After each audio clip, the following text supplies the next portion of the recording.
Hello everyone, आज हम देखेंगे क्लास 6 का एनसीईआरटी नादान दोस्त चैप्टर नंबर 3 है। पहला क्वेश्चन है, अंडों के बारे में केशव और श्यामा के मन में किस तरह के सवाल उठते थे। वे आपस में सवाल जवाब करके अपने दिल को तसल्ली क्यों दे दिया करते थे। ये पहला क्वेश्चन है एनसीईआरटी की।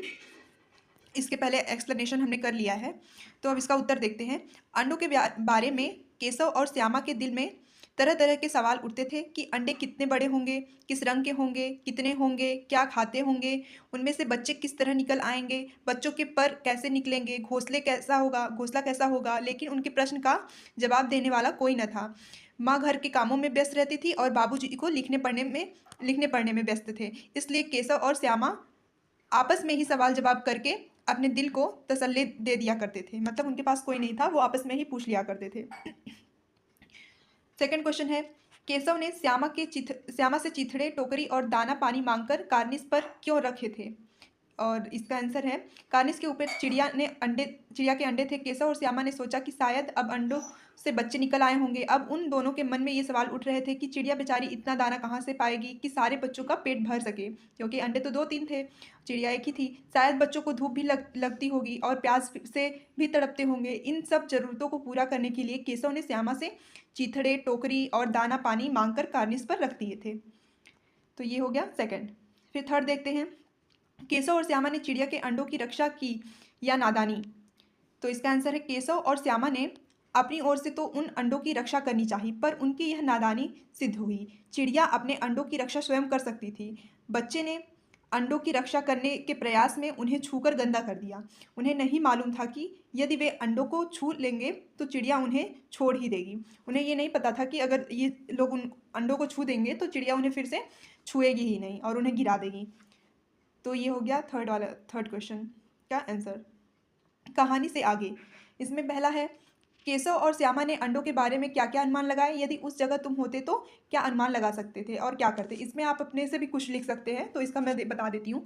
केशव और श्यामा के मन में बहुत से ऐसे प्रश्न अंडे के बारे में आ रहे थे कि शायद अब उन अंडों से बाहर बच्चे आ गए होंगे। चिड़िया बच्चों के लिए इतना खाना कहाँ से लाएगी, बेचारे ये बच्चे इस तरह चू चू करके मर जाएंगे, उन्हें धूप से भी बहुत कष्ट होगा। यदि केशव और श्यामा की जगह हम होते तो मैं यही अनुमान लगाता कि कहीं कोई जानवर या जीव जंतु उन अंडों तक पहुंच तो नहीं जाएगा, कार्निस तक कोई भी जानवर न पहुंच सके। मैं इसका प्रयत्न करता। हम अंडों के साथ किसी भी तरह की छेड़छाड़ नहीं करते। चिड़ियों को यदि दाना देना होता तो हम कार्निस पर रखने के बजाय नीचे ज़मीन पर दानों को बिखेर देते, जिससे कि उनके बच्चे सेफ भी रहें और उनको खाना पीना भी मिल जाए। सेकंड है, माँ के सोते ही केशव और श्यामा दोपहर में बाहर क्यों निकल आए। माँ के पूछने पर भी दोनों में से किसी ने किवाड़ खोलकर दोपहर में बाहर निकलने का कारण क्यों नहीं बताया। अब इसका आंसर है, अम्मा जी के सोते ही दोनों चुपके से उठकर दरवाज़ा खोलकर बाहर आ जाते हैं, क्योंकि वही समय ऐसा था जब वे बाहर आकर अंडों के हिफाजत की तैयारियां और चिड़िया के बच्चों को देख सकते थे। यदि माँ उनको देख लेती तो अंडों को छूने भी नहीं देती। माँ के पूछने पर दोनों में से किसी ने भी पिटाई के डर से बाहर निकलने का कारण नहीं बताया। अगर वो बता देते तो उनकी मम्मी उन्हें डांटती या पिटाई कर देती, इसके डर से उन्होंने नहीं बताया था। ये हो गया। अब थर्ड क्वेश्चन देखते हैं। प्रेमचंद ने इस कहानी का नाम नादान दोस्त रखा है, आप इसे क्या शीर्षक देना चाहते हैं।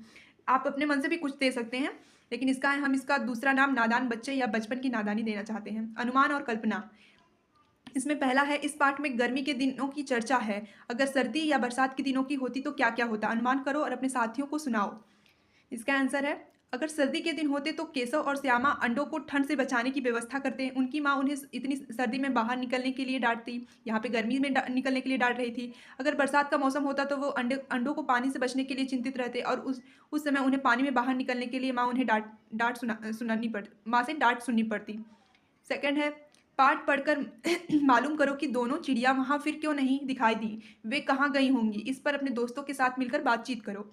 इसका आंसर है, चिड़िया के सारे अंडे फूट गए, इसलिए दोनों वहां से चली गई और फिर कभी वापस नहीं आई। वे दोनों वहां से किसी दूसरी सुरक्षित जगह गई होंगी, वहां घोंसला बनाया होगा और फिर समय आने पर अंडे दिए होंगे।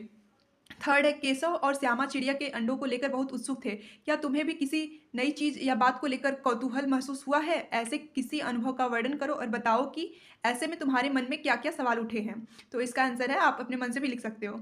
मुझे अपने घर में पैदा हुई बिल्ली के नवजात बच्चों के प्रति कौतूहल बना रहता था।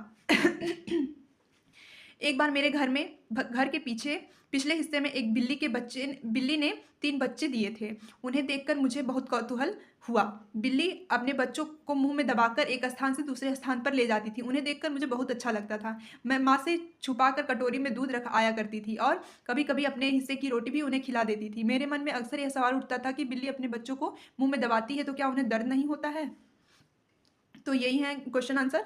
आई होप कि आप लोग को समझ में आया होगा। Thank you.